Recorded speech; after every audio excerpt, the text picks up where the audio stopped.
여호와께서 집을 세우지 아니하시면 세우는 자의 수고가 헛되며 여호와께서 성을 지키지 아니하시면 파수꾼의 깨어있음이 헛되도다. 너희가 일찍 일어나고 늦게 누우며 수고의 떡을 먹음이 헛되도다. 그러므로 여호와께서 그의 사랑하는 자에게 잠을 주시는도다. 보라, 자식들은 여호와의 기업이요 태 열매는 그의 상급이로다. 젊은 자의 자식은 장사 수중의 화살 같으니 그것이 그의 화살통에 가득한 자는 복되도다. 그들이 성문에서 그들의 원수와 담판할 때에 수치를 당하지 아니하리로다. 아멘. 하나님은 우리를 지켜주십니다. 본문 1절에 그랬어요. 여호와께서 집을 세우지 아니하시면 세우는 자의 수고가 헛되며 여호와께서 성을 지키지 않으시면 파수꾼의 깨어있음이 헛되도다. 그러니까 결론적으로 하나님이 지켜주셔야 합니다. 하나님이 돌봐주셔야 합니다. 할렐루야. 하나님께서 나 개인, 나의 집, 나의 가정, 또 성이라고 표현된 이 국가, 민족, 우리 사회 모든 영역에서 하나님은 살아계시고 역사하십니다. 19세기 중반 아프리카 선교사 중에 야셀트라는 분이 있었어요. 이분이 식인종 마을에 들어가 선교를 했는데, 식인종이 뭐 하는 사람들이죠? 아직 문명의 그 문명 세계를 접하지 못했기 때문에 미개한 그런 식인종이 사람을 잡아먹는 얼마나 그런 부족이 있었던 것 같아요. 그런 부족에게, 그런 부족도 여러분 하나님의 눈으로 볼 때는 사람이죠. 영혼이죠. 그렇죠? 복음 전해야 돼, 안 전해야 돼요? 전해야 돼요. 유럽인들은, 유럽 사람, 선진국, 이 아프리카 사람 미개인, 그래서 심지어는 사람으로도 보지 않았어요. 까맣고 그 좀 사람 잡아먹는 그 식인종들은 영혼이 없다 그랬어요. 자, 영혼이 없으니까 막 죽여도 되는 겁니다. 그래서 이 유럽에서 식민지 정책을 가지고 선교할 때요, 앞에 군인들이 가고 뒤에 선교사들이 따라가 가지고 군인들이 막 칼 대고 죽을래 살래, 이 복음을 받아들이면 살고 이렇게 하니까 순식간에 복음은 받아들였는지 모르지만 여러분 복음이 아니잖아요. 그거는. 그런 상황에서 여러분 이 식인종들, 그런데 이 아셀트 선교사님은 이 식인종도 사람이다. 다시 말하면 영혼이 있다. 따라합시다. 복음을 전해야 된다. 근데 복음 전하다 보면 뭘 걸어야 돼요? 내 목숨을 걸어야 돼요. 죽이는 정도가 아니라 잡아먹는 정도니까. 자, 이 식인종 마을에 복음을 전하려고 시도하니까 이 신족 추장, 이 부족장이 화가 이만큼 나가지고 이 아셀트 선교사를 잡아다가 삶아 먹으려고 몇 번 아셀트 선교사님의 집을 습격을 합니다. 공격을 해요. 그런데 하나님께서 지켜주셔가지고 이 잡혀가지 않고 결국은 그 마을을 예수 믿게 만들었어요. 아멘. 나중에 세월이 흘러간 다음에 그때 추장이었던 부족장이었던 사람이 간증을 합니다.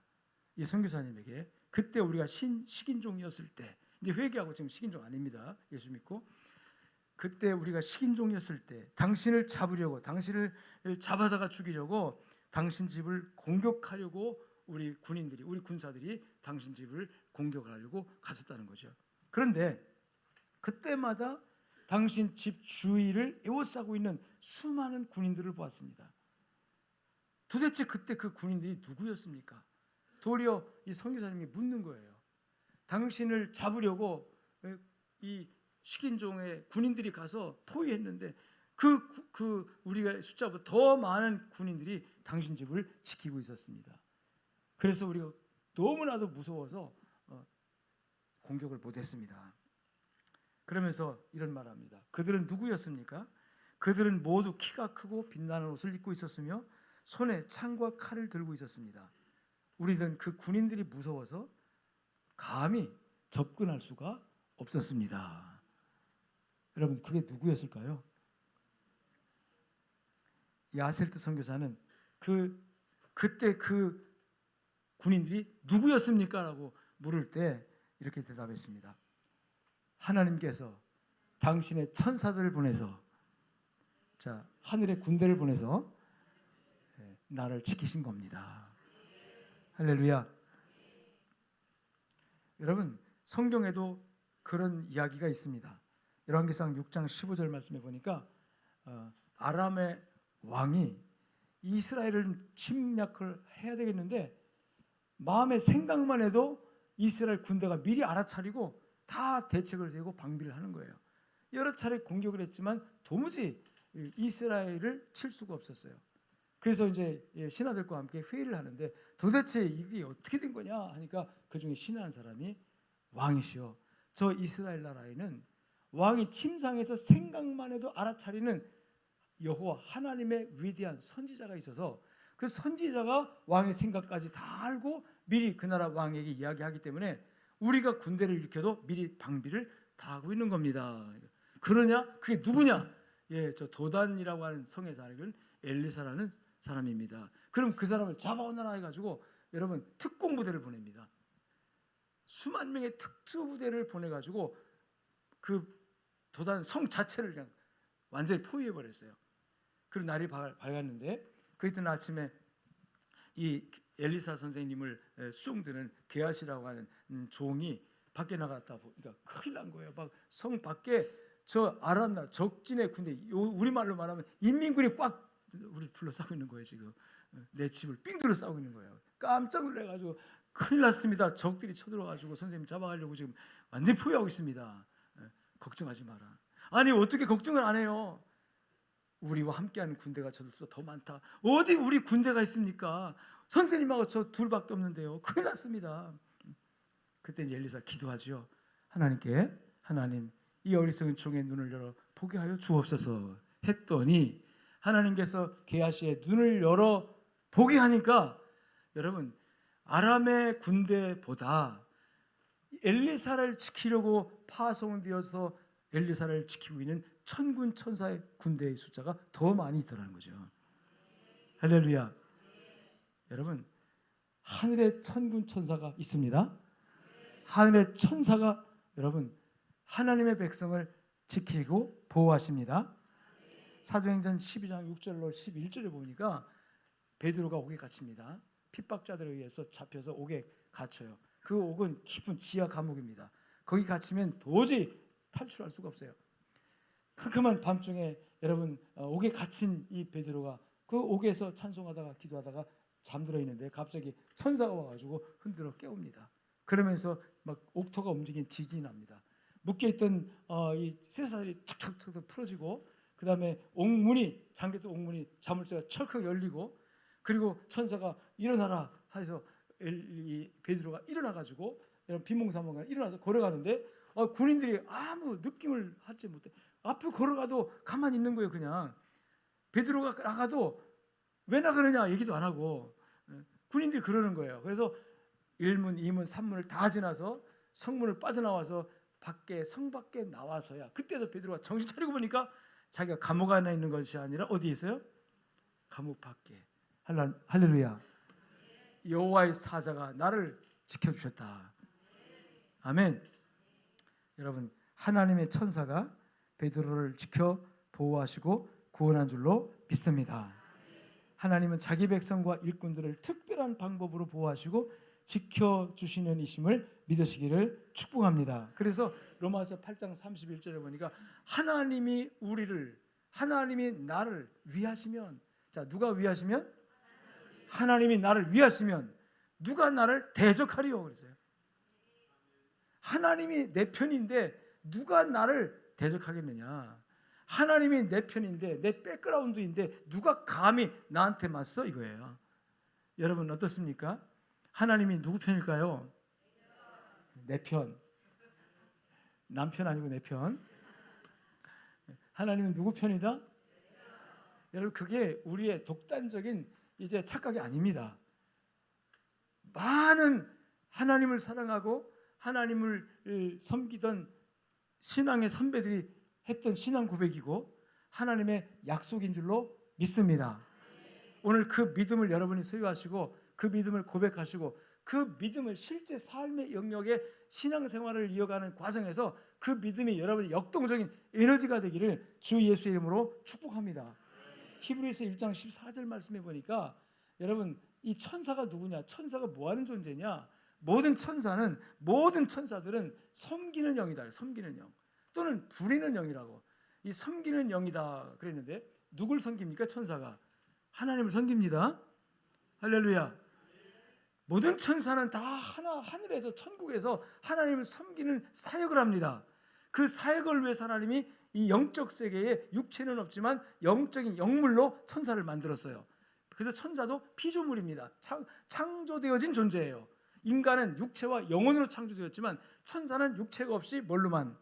영적인 존재로만 창조됐습니다. 그래서 육체가 없기 때문에 제한적이지 않기 때문에 사람보다 훨씬 더 능력이 많은 것처럼 느껴지지만 따라합시다. 하나님 앞에서 하나님의 사역을 하고 하나님을 섬기는 영이다. 또는 부리는 영이다. 누가 부려요? 하나님이 부리는 영입니다. 따라서 사역자다. 천사는 신이 아닙니다. 천사를 높이거나 천사를 숭배하거나 천사를 여러분 이렇게 예배하는 것은 우상숭배입니다. 아멘. 천사는 부리는 영입니다. 하늘에서 찬양의 역할을 하는 사람을 천사를 스랍천사라고 하고 전쟁 즉 마귀와 악한 사탄과 싸우는 역할을 하는 그런 천사를 여러분 뭐라고 하죠? 미가엘, 군대 장관 미가엘이에요. 미가엘 천사의 무리가 그 휘하에 있는 모든 천사가 싸우는 그런 역할을 하는, 그래서 군대라고 표현하죠. 이런 천사, 섬기는 천사 또는 하나님께 예배하는 천사. 그래서 모든 천사는 부리는 영으로, 섬기는 영으로 굉장히 중요한 말씀이 하나 나와요. 구원 얻은 후사들을, 구원 얻을 상속자들을 따라합시다. 섬기라고 보내심을 받았다. 하늘에서 하나님에게 쓰임받고 하나님께 하나님이 부리는 영들인데 그 영들에게 하나님 명령하기를 구원받은 하나님의 내 백성들을 가서 지켜라 하고. 아멘. 제 말이 아니고 성경이 있는 말이잖아요. 모든 천사들은 섬기는 영으로서 하나님을 섬기는 영이에요. 하나님의 신물꾼입니다. 하나님을 섬기는 천사는 무조건 하나님을 섬기는 거지 높임받는 존재가 아니에요. 그런데 하나님께서 그 천사들의 일부를 이 땅에, 이 세상에 아직도 마귀에게 공격을 받고 있고 아직도 혼란과 의심과 여러 가지 환난과 역경 속에 있는 내 백성들, 구원받은 내 백성들, 앞으로 천국에 영원히 살 내 백성들이 천국에 무사히 갈 수 있도록 이 땅에 사는 동안에 가서 따라합시다. 지켜라, 보호하라. 그렇게 보내심을 받고 여러분 지상에 와서 활동한다는 거예요. 할렐루야. 아셀트 선교사가 여러분 경험했던, 아셀트 선교사는 보이지 않았지만 그를 잡으려고 왔던 그 식인종들의 군인들에게는, 식인종 마을의 주장에게는 그 천사가 보였던 거예요. 저 두려워서 감히 손대지 못하고 여러분 몇 번이나 왔지만 당신을 칠 수가 없었습니다. 왜? 당신을 지키는 그 엄청난 군사들이 무서워서. 그 천사들, 도단성의 엘리사를 지켰던 천사, 감옥에 있던 여러분 베드로를 하나님의 은혜로 빼냈던 그 천사가 지금도 하나님의 명을 받고 하나님의 분부를 받고 이 땅에 보냄을 받아서 구원받은 하나님의 백성들을 지키고 돌보고 있음을 믿으시기를 축원합니다. 문제는 우리가 느끼지 못하고 알지 못하고 그것을 여러분 경험하지 못하기 때문에 아닌 것처럼 느껴진다는 거죠. 그러나 내가 경험하지 못하고 내가 느끼지 못하고 했다고 해서 하나님이 안 계신 게 아니죠. 내가 의심한다고 해서 하나님이 없는 게 아니잖아요. 아멘. 그래서 잠언서 3장 25절에 보니까 갑작스러운 두려움도 악인에게 닥친 멸망도 두려워하지 마라. 왜요? 하나님이 지켜주실 테니까. 누구를 지킨다고 그랬지 아까? 구원 얻을 하나님의 백성들. 자, 상속자로 표현합니다. 옛날 버전에는 후사라는 말을 표현해요. 상속자, 기업을 받을 사람들. 자, 우리가 받는 기업이 뭔가요? 상속이 뭔가요? 여러분 부모로부터 상속을 받습니다. 어쨌든 간에 빚도 상속이 되더라고요. 빚을 포기하자면 그 빚 다 몽땅 내가 짊어지고 부모님이 지은 빚을 내가 갚아야 되거든요. 그러니까 빚이 많은 집은 내가 물려받은 재산보다 갚아야 할 빚이 많은 집은 빨리 상속 포기를 하셔야 돼요. 상속 포기 안 하면 그 빚까지 전부 다 상속돼 가지고 부모님이 지은 빚 갚느라고 정신 못 차려요. 그러니까 얼른 계산해야 돼요. 부모님이 남기고 하는 것이 뭐가 많으면, 빚이 많으면 빨리빨리 가가지고 상속 포기를 신청을 해야 됩니다. 그럼 상속 포기하면 많은 빚도 내가 안 갚아도 되고, 부모가 진 빚이니까 안 갚아도 되는데, 만약에 상속을 받으면 다 갚아야 합니다. 근데 우리 주님은 우리에게 빚을 상속해 준 것이 아니라 우리에게 여러분 엄청난 축복을 상속해 주셨어요. 그 축복을 뭐라고 하죠? 한마디로 구원이라고 하잖아요. 그 축복이 뭐예요? 구원. 축복 그러니까 여러분 로또 당첨되는 걸 생각하는 분이 계신 것 같은데 착각하지 마요. 진정한 의미의 축복은 그런 물질적이고 현실적인 것이 아니고요, 영원한 것입니다. 영원한 것은 하나님 안에 보장된 구원밖에 없어요. 내 죄와 허물을 예수의 십자가의 피로 사해 주시고 용서해 주시고, 나를 품에 안으사 온갖 유혹과 온갖 시련과 온갖 핍박으로부터 온갖 공격으로부터 나를 든든히 지켜 보호하셨다가 털끝 하나 상하지 않도록 보호하셨다가 때가 되면, 여러분 때가 되면 그 품에 안아 잠들게 하셔서 천국으로 데려가시는 하나님의 은혜 안에 이루어지는 영원한 구원. 그걸 다른 말로 따라합시다. 영생. 자, 여러분요, 우리는 신앙생활의 모든 방향과 목적이 어디에 맞춰져야 돼요? 영생입니다. 구원입니다. 구원받아 영원에 이르러 천국에서 영원히 사는 영생하는 영원 축복에 맞춰져야 됩니다. 그래서 모든 가치관의 중심점이 세속적이고 세상적인 것이 되면 안 되는 거예요. 우리 그리스도인은 항상 우리 모든 중심의 무게 중심이 어디로? 천국으로. 무게 중심이 천국에 딱 맞춰진 사람은요 흔들리지 않습니다. 할렐루야. 여러분 큰 배가 물 위에 떠 있는데요. 떠 있는데 이게 그냥 떠 있는 게 아니에요. 옛날 세월호가 가라앉았죠. 세월호가 가라앉은 이유 중에, 뒤집힌 이유 중에 하나가 여러분 무게 중심이 너무 위에 있었다. 이런 결론이 나와서 무게 중심이 큰 배가 든든하게 가기 위해서 무게 중심을 여러분 밑으로 내리기 위해서 무게 중심을 밑바닥에 물을 채우는 공간이 있습니다. 근데 거기에 물을 채우지 않고 화물을 실으려고 물을 빼낸 다음에 화물을 실대는 거예요. 이게 무게 중심이 밑으로 있지 않고 밑에 있어야 오뚜기처럼 여러분 흔들려도 딱 제자리에 오는데 무게 중심이 위에 있다 보니까 흔들리가 넘어지고 만 거예요. 다시 복원력을 잃고 일어나지 못했던 거예요. 그러니까 이게 무게 중심이 어디냐? 여러분 우리의 무게 중심이 세속적이고 세상적이고 이 세상에 있으면요, 여러분 그 사람 흔들리고 넘어지고 여러분 요동칩니다. 신앙생활에 안정감이 없어요. 어떤 때는 믿음이 좋았던 것 같다, 어떤 때는 또 확 뒤집어져 가지고 믿음이 없는 것 같고. 그런데 이 무게 중심이 어디에 있는 사람?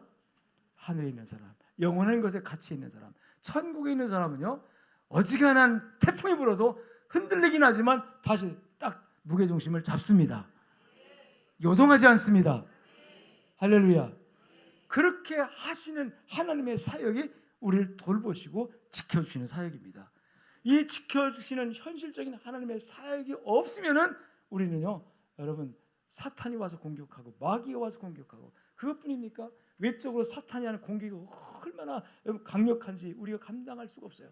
뿐만 아니라 그 사탄을 대적해서 이겨야 하는 내부적인 나의 형편은 연약하고 여리고 무지하고 어리석고 또 나에게 흠이 너무나도 많고 이미 우리 안에 죄의 성질이 있기 때문에, 구원받고 예수는 믿었지만 죄의 성질이 아직 남아있기 때문에 언제라도 이것이 싹이 올라와서 다시 열매 맺을 수 있는, 꽃 필 수 있는 그런 여지가 아직 있기 때문에, 이런 죄의 속성을 가지고 있는 나는 순간순간 하나님의 크나큰 은혜와 돌보심으로 감싸주지 않으시면 우리가 설 수가 없어요.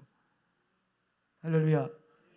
그래서 그 지켜주신 은혜가 우리 성도 여러분들에게 충만하게 되기를 주의 이름으로 축원합니다.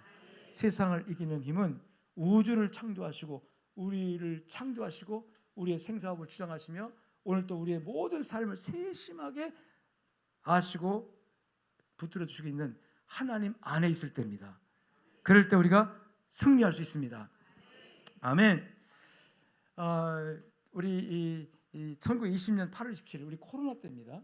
코로나가 이제 전국적으로 막 확대되면서 전국이 막 이 매스컴에서 이제 코로나가 금방 이거 걸리면 막 다 죽는 것처럼 전 국민을 공포에 떨게 하고 있을 때 청와대에서 한국 개신교 지도자 초청 간담회라는 모임이 있었어요. 대통령이 개신교 지도자들, 우리 한국교회를 리드하는 많은 목사님들을 또 장로들 불러다가 만찬을 하면서 그러면서 그때 대통령께서 한마디 하셨습니다. 그 말이 뭐냐면 방역은 신앙의 영역이 아니고 과학과 의학의 영역이라는 것을 모든 종교가 받아들여야 할 것 같습니다. 좀 완만하게 완곡하게 표현을 하긴 했지만 거기는 모든 목사와 장로들이 있는 곳이니까 모든 종교라고 표현한 것은 기독교란 말이에요. 그러니까 방역이 신앙의 영역이 아니라 이 과학과 의학의 영역이다. 그러니까 이 사실을 기독교가 받아들여라. 그러면서 예배나 기도가 마음의 평화를 줄 수 있겠지만 바이러스로부터 지켜주지는 못한다. 이 말을 하고 본격적으로 예배를 통제하기 시작했습니다. 다시 말하면 이건 하나님도 어떻게 못한다는 거예요. 이 코로나 바이러스는 하나님도 어떻게 못하니까 잠만 말고 교회 예배 중지하고 다 이렇게 하고 이 정책에 따라라 이 얘기예요. 여러분 한번 생각해 봅시다. 방역이 신앙의 영역이 아닐까요? 저는 그때 이 설교 그때 저도 한번 했습니다. 방역은 신앙의 영역이 아닐까요? 신앙의 영역일까요? 저는 신앙의 영역이라고 믿습니다. 그럼 과학의 영역일까요? 아닐까요? 대답을 못하시네요. 저는 방역은 과학의 영역입니다. 왜 대답 안 해요? 아멘 하세요. 또 의학의 영역입니다. 틀린 말 아닙니다. 맞습니다. 근데 그게 다가 아니라는 거예요. 그게 다가 아니에요. 과학의 영역이고 신앙의 영역이지만 그러나 한계가 있습니다. 하나님의 도움이 필요합니다. 이게 맞는 말인 거예요. 우리가 노력하고 힘쓰고 애쓰지만 최선을 다해야 하지만 이게 전부가 아닙니다. 이 세상에는요 변하지 않는 상수가 있고 변하는 변수가 있어요. 우리 상수 형제가 늘 반주해서 고마운데 이름이 너무너무 좋아요. 변하지 않는 변함없. 그래서 변하지 않게 아주 여전히 반주를 잘하잖아요. 변함없이 잘 지키고. 여러분 세상은 변하지 않는 상수가 있지만 그래서 사람들 그걸 믿고 의지하고 살아갑니다. 그런데 변하는 변수가 얼마나 많은지 몰라요. 이 변수를 여러분 예측합니까? 알 수 있어요? 몰라요. 코로나가 올지 어떻게 알았어요? 아무도 몰랐어요. 이 변수를 주관하시고 변수를 만들기도 하고 변수를 움직이기도 하는 분이 누구시다? 확신합니까? 진짜 믿습니까? 그러니까 우리가 어떤 과학적인 방법이나 의학적인 방법이나 또 뭐 세상이 주는 여러 가지 혜택이나 여러 가지 기술, 문명 다 좋아요. 다 이용하자고요. 다 사용하자고요. 다 적절하게 적당하게 너무 그것을 절대로 신뢰하지는 말고 그건 고장 날 수 있고 낡고 여러분요 오류가 나올 수도 있으니까 그렇지만 그 기술적인 것을 주신 분도 그건 누구예요? 하나님이시니까 여러분 근본적으로 하나님을 더 신뢰해야 합니다. 하나님을 전제로 깔고 그런 것들을 얘기해야지 하나님을 싸그리 제거하고 이건 신앙의 영역 아닙니다. 신앙의 영역이 뭐예요? 하나님께 기도하고 하나님을 의지하는 거잖아요. 아멘. 약을 먹더라도 하나님 이 약을 먹는데요. 이 약이 정말 하나님 좋은 과학 문명에 발명된 이 치료한 약인 줄 저는 믿습니다. 이 약의 효능을 믿습니다. 100% 믿습니다. 근데 하나님 내 몸이 이 약을 받아들일지 몰라요. 우리는 내 몸이 이 약에 적응할지 몰라요. 거부 반응할지 어떻게 합니까? 이 약이 내 몸에 적절하게 작용할지 아무도 몰라요. 그러니까 하나님 그 영역은 신앙의 영역이고 그 영역은 믿음의 영역이고 따라합시다. 하나님의 영역이다. 인간 세상에 하나님의 영역이 아닌 곳이 있어요? 없어요? 없습니다. 여러분의 영혼부터 시작해서 이 물질, 이 몸까지 여러분 주변 환경부터 시작해서 내가 보이지 않는 저 땅 끝까지 하나님이 안 계신 곳이 없고 하나님께서 다스리지 않은 곳이 없고 하나님의 존재가 없는 곳이 없습니다. 결국 우리는 그 하나님의 모든 영역에서 역사하시는 은혜를 먹고 마시고 살아가는 거예요. 이 공기를 우리가 늘 먹고 마시니까 공기의 감사함을 모르잖아요. 지금 여러분 이 공기의 고마움을 압니까? 우리 사모님은 아침에 그러더라고요. 지난 주일에 어떤 분들이 호흡이 답답해서 세 사람이나 쓰러질 뻔했다고. 그러니까 목사님 저기 할 때 얘기는 빨리 끝내라는 얘기거든요. 좀 길게 하지 말고 그러니까 답답하게 빨리 끝내주세요 하는 얘기인데 저는 딱 이렇게 이 좁은 공간에 여럿이 모여서 1시간 이상 문 닫고 있으니까 그런가 보다. 그래서 아까 내가 문 열어놓으라고 조치했는데 열어놓는지 모르겠습니다. 했는지 모르겠어요. 물론 이제 에어컨 켰기 때문에 저 뜨거운 바람 들어와서 저쪽 문 열지 말고 실내 있는 문을 열는 그랬는데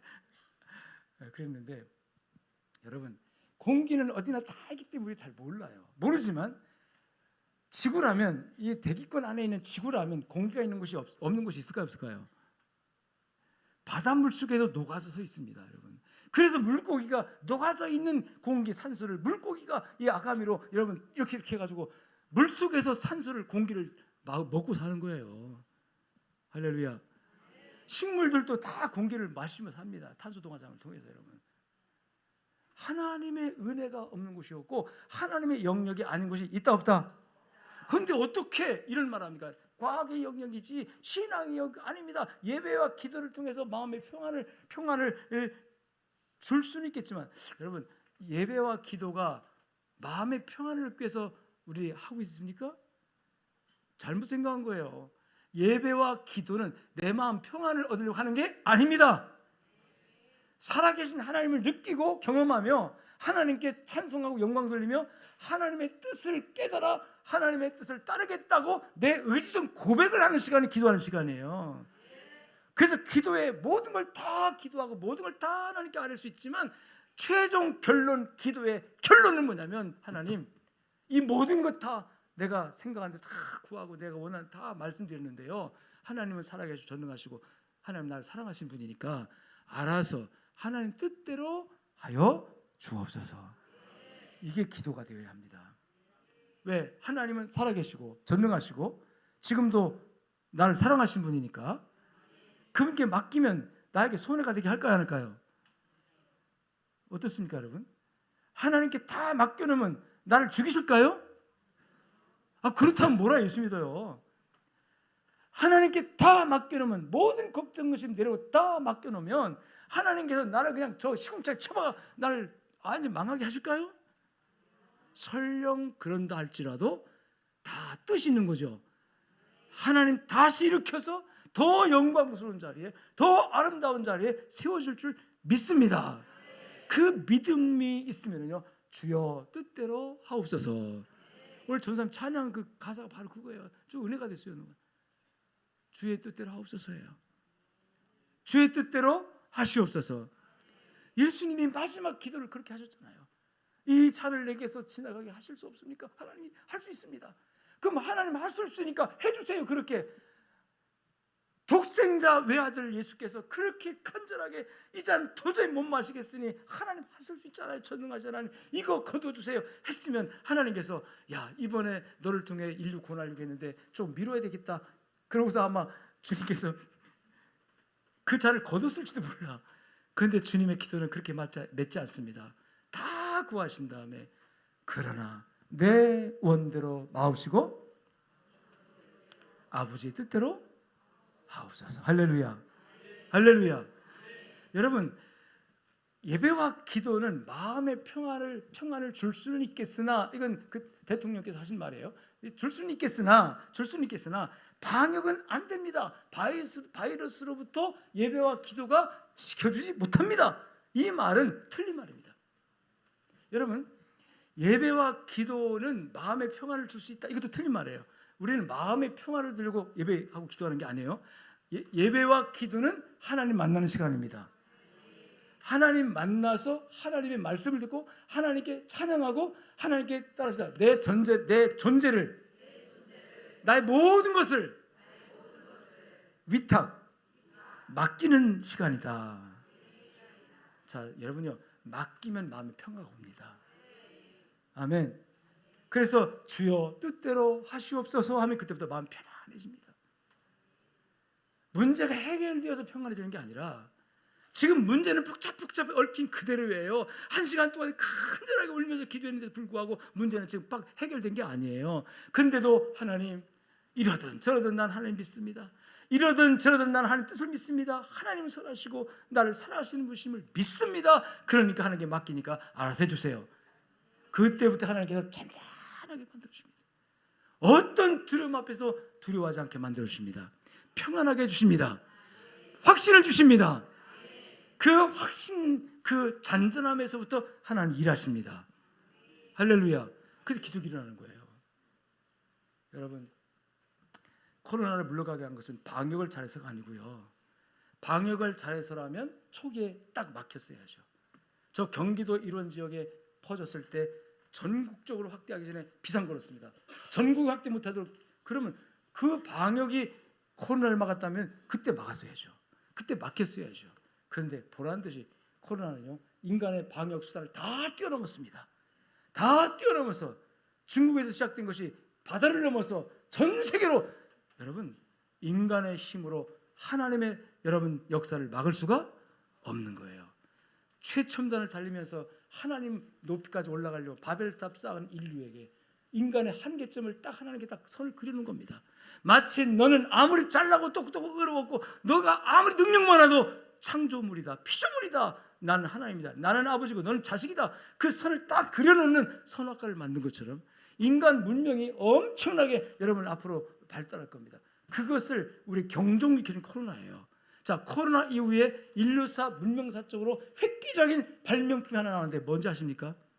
코로나 이후에 AI 이런 게 나온 거예요. 코로나가 지나고 나서 인류사 인간의 머리로 발명해낸 발명품 중에 이제 신적인 영역과 도전할 만한 그런 초능력을 행할 수 있는 그런 어마어마한, 지금까지 인류가 발명해낸 모든 것을 다 합한 것보다 이 AI 기술 나온 거 하나를 능가하지 못합니다. 그 정도의 획기적인 엄청난 사건이 인류사에 딱 터졌는데 그것이 오기 전에 하나님 경종을 딱 울린 거예요. 앞으로 인간들이 엄청난 바벨탑을 쌓아도 따라합시다. 너희는 피조물이다. 나는 창조주다. 피조물은 하나님 안에 하나님의 돌보심을 받고 하나님의 보호를 받아야 됩니다. 사탄의 존재는 계속해서 이 피조물 세계를 파괴하고 피조물을 하나님과 적대적인 관계로 만들어가고 있기 때문에 내가 하나님의 적대적인 관계가 되면 사탄과 마귀는 나의 친구가 될 것이고 내가 사탄과 도전을 싸우면 하나님 내 편이 되어줄 겁니다. 우리가 이 시대에 어떤 입장을 가지고 어떤 사고를 가지고 어떤 가치를 가지고 살아야 될지 분명히 이미 하나님께 딱 이 코로나를 통해서 선을 그려놓은 거예요. 아무리 노력해봐라, 아무리 몸부림쳐봐라. 물론 뭐 백신을 개발해가지고 뭐 그때 백신이 얼마나 문제인지 아십니까 지금? 그때는 백신이 여러분 부작용이 많다는 걸 알면서도 너무나 다급하니까 그냥 보급했어요. 그 이후에 백신의 부작용은 지금 상승을 초월하게 나타나고 있습니다. 인간의 능력의 한계는 이미 정해져 있습니다. 따라합시다. 피조물이다. 근데 피조물인 인간에게 뭐가 들어왔어요? 죄가 들어왔어요. 피조물이면서 그냥 순수한 피조물이 아니라 사탄 마귀에게 붙잡힌 피조물이 된 거예요. 하나님의 손에 붙잡힌 피조물이 아니라 마귀에게 손에 악한 영들에게 붙잡힌 피조물이 되었기 때문에 인간은 더더욱 하나님 앞에 이제 심판의 대상이 된 겁니다. 구원의 대상에서 심판의 여러분 예수 그리스도를 통해서 구원의 길을 열어주셨고 누구든지 예수 그리스도를 영접하고 구원받으면 하나님께서 보호의 대상이고 지켜주신 대상이고 비록 약하고 부족하지만 하나님의 천군 천사를 통해서 하나님의 특별한 은혜를 통해서 지켜주셨다가 하나님 나라에 우리를 품에 안아서 무사히 천국까지 가게 인도하시는 하나님이십니다. 우리가 그 과정이 있는 거예요. 지금 신앙생활이라는 것이 천국 가기 전에 구원받은 하나님의 사람들이 하나님의 지키심과 돌봄을 받아가지고 여기서 훈련받아서 천국의 영원히 사는 삶을 살도록 하기 위해서 하나님 우리를 지금 돌봐가는 지켜주시는 과정입니다. 그게 신앙생활입니다. 신앙생활 과정을 정말 그래서 여러분 분명한 가치관과 분명한 세계관과 분명한 믿음을 가지고 살아가야 하는 거예요.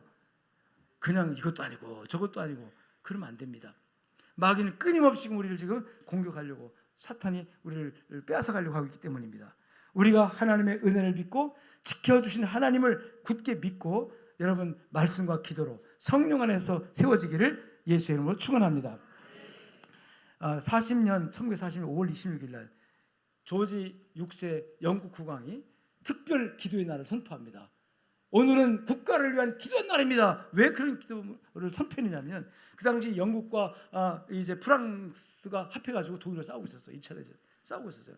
근데 영국군과 프랑스군 40만 명이 도보 해협의 어느 해안에 포위돼 가지고 이제는 완전하게 40만 명의 영국군과 프랑스군이 이 독일군에게 포위돼 가지고 한나라시에 죽게 생겼어요.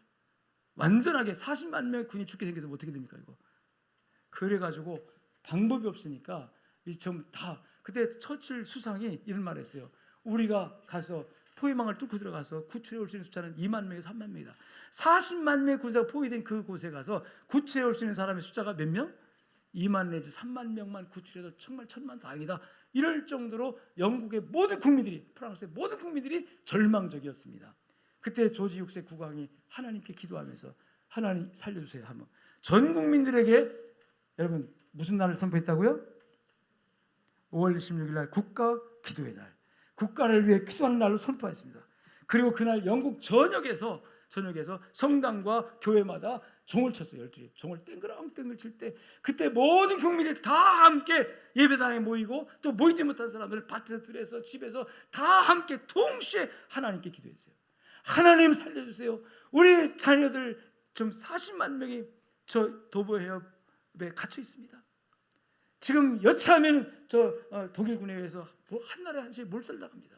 하나님 살려달라고 전 국민들이 기도를 했습니다. 이 기도를 한 그 다음 날 어떤 일이 벌어진지 아십니까?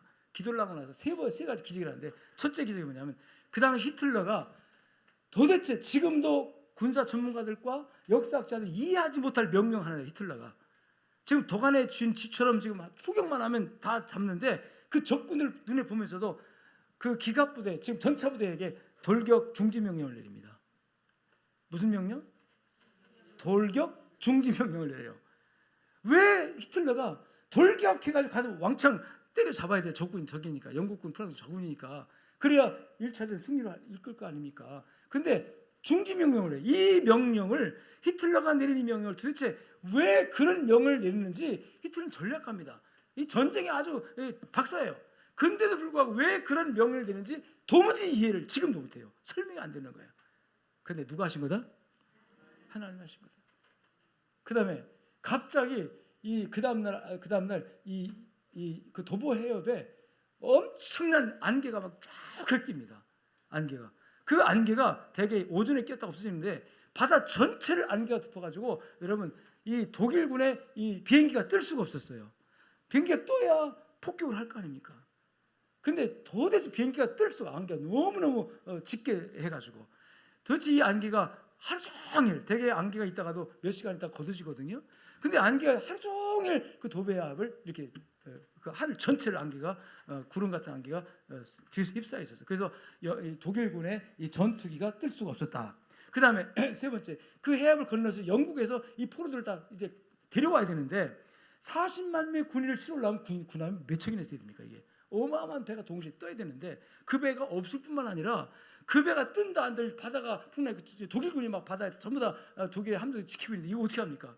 근데 그때 하늘에는 엄청난 이 안개 때문에 배도 꼼짝보다 못 만들었는데 이 영국에서 영국 그 어부들이 납니다. 어부들이 다 어부들이 나가지고 그 통통배를 가지고 자 어부들은 그 바다의 전문가죠. 레이더가 안 작동 안 해 다 갈 수 있잖아요. 그래가지고 어부들이 막 그 수십만 배 어부들이 그 자기들 고기반 조를 다 가지고 가서 그 적진 깊숙이 포위되는 해안에 가서 그 자기 아군을 다 실효했다는 거예요. 그래서 40만 명 하나도 안 죽고 다 구출한 놀라운 기적이 일어났습니다. 이것을 지금도 군사학자들과 역사학자들은 인간의 상식적인 것으로 설명이 안 되는 따라합시다. 기적이다. 뭐라고요? 민케르크 해안의 기적. 민케르크의 기적이라고 인터넷 쳐보면 다 나오는 얘기예요. 민케르크 해안의 기적. 이게 하나님의 기적이다. 자 여러분 하나님의 백성들은 절망적인 순간을 만났을 때 절망하지 않을 이유가 있어요. 따라합시다. 나를 지키시는 하나님, 돌보시는 하나님, 시궁창에 거꾸로 처박혀도 이건 뜻이 있을 거다. 하나님의 계획이 있을 거다. 하나님이 나와 함께 하니까 하나님 나의 하나님이니까 나를 구원하시는 분이니까 할렐루야. 할렐루야.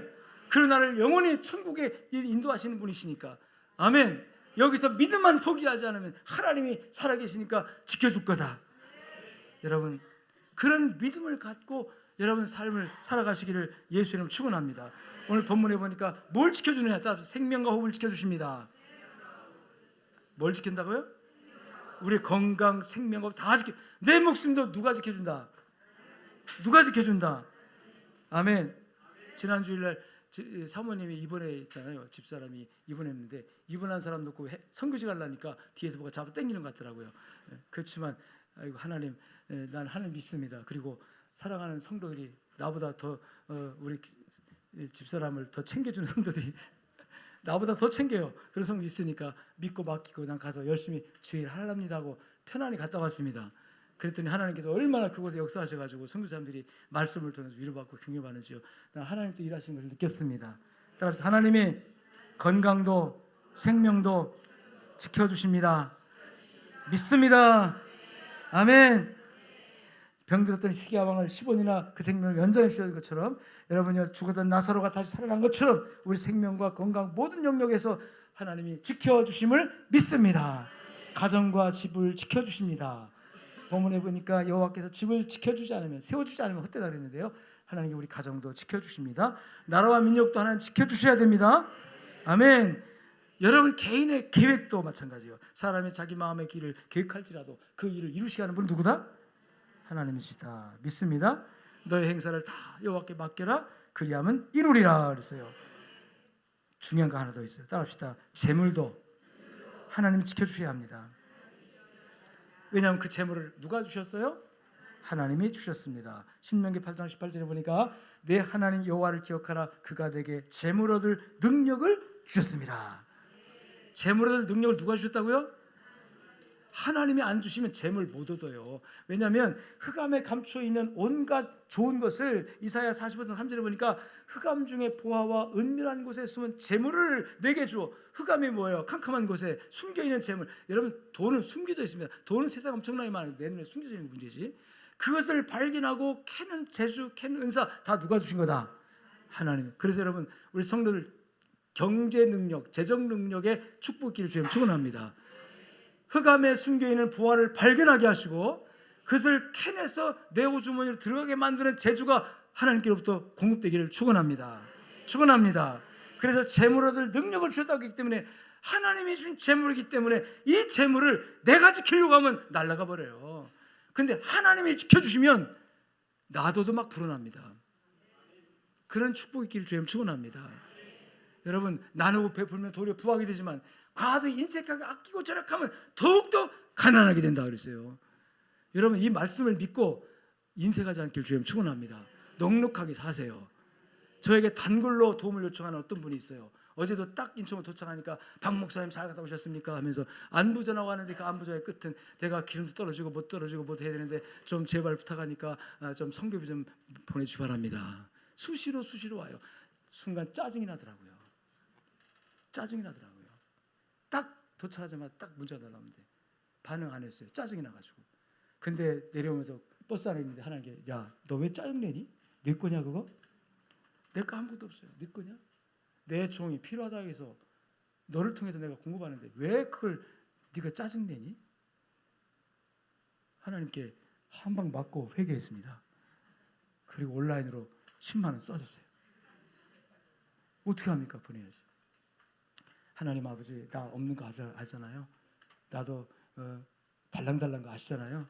네. 근데 하나님 그래도 저 사람보다는 저분보다는 저 목사님보다 내가 그래도 더 많으니까 교인들이 더 많이 있으니까 하나님 내가 부자입니다. 감사합니다. 그 대신 내가 짜증낸 거 죄송합니다. 짜증낸 거 미안합니다. 하나님 용서해 주세요. 하고 날렸습니다. 여러분 하나님께서 지켜주시면 삽니다. 하나님이 지켜주시면 더욱더 풍성하게 될 줄로 믿습니다. 이사야 45장 5절의 말씀 이런 말씀이 있어요. 나는 여호와라 나 외에 다른 이가 없나니 나밖에 신이 없느니라. 할렐루야. 나는 빛도 짓고 어둠도 창조하며 나는 평안도 짓고 환난도 창조하나니 나는 여호와라 이 모든 일을 행하시는 분이다. 왜 이 말씀을 계속 반복하십니까? 하나님을 인정하라고, 하나님을 의지하라고, 하나님만이 우리의 모두라고 고백하라고. 따라합시다. 하나님만이 나의 모든 것입니다. 하나님이 없으면 나도 없는 거고, 하나님이 계시면 그 안에 나가 풍성, 하나님이 다 내 것이 되는 거예요. 송인진 선교사 한 분이, 여러분 중학교 2학년짜리가 선교지 갔는데요, 목사님 저는요 어마어마하게 큰 정원을 가지고 있어요. 뭐냐, 그 선교사님 집 마당에요, 마당에 우간다의 국립공원이 쫙 있어요. 근데 그 집을 가려면 국립공원을 통과해서 갑니다. 갈 때마다 그걸 느껴. 야, 이 집은 우리 앞마당이다. 그럼 우리 집은 하나님이 주신 것이니까, 나는 하나님의 자녀니까 다 이거 내 거다. 야, 중학교 2학년짜리가 그런 자부심을 갖고 있더라고요.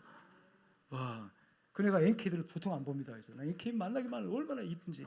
선교사 자녀로 가가지고, 여러분 선교사가 아닌 선교사로 그렇게 살아는, 그렇게 철저한 얼마나 이쁜지요. 할렐루야. 그 아이는 그런 믿음을 갖고 있더라고요. 그 선교사가 얼마나 힘들게 여러분 사역했겠습니까?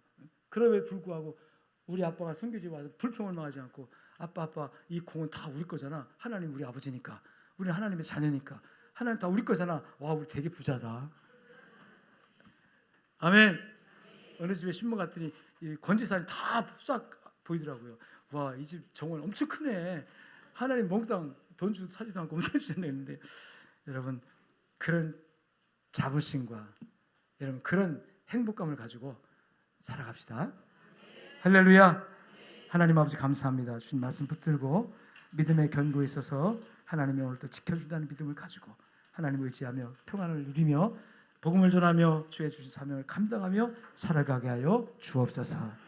예수님 이름으로 감사하며 기도 올리옵나이다. 아멘. 이제는 살아계신 우리 주 예수 그리스도의 은혜와 하나님 아버지의 무한하시고 극진하신 사랑과 성령님의 위로 교통 충만 역사하심이 오늘 말씀을 붙들고 나가는 모든 주의 백성들 머리 위에, 저들의 가정과 삶의 현장 속에 이제로부터 영원토록 함께 있을지어다.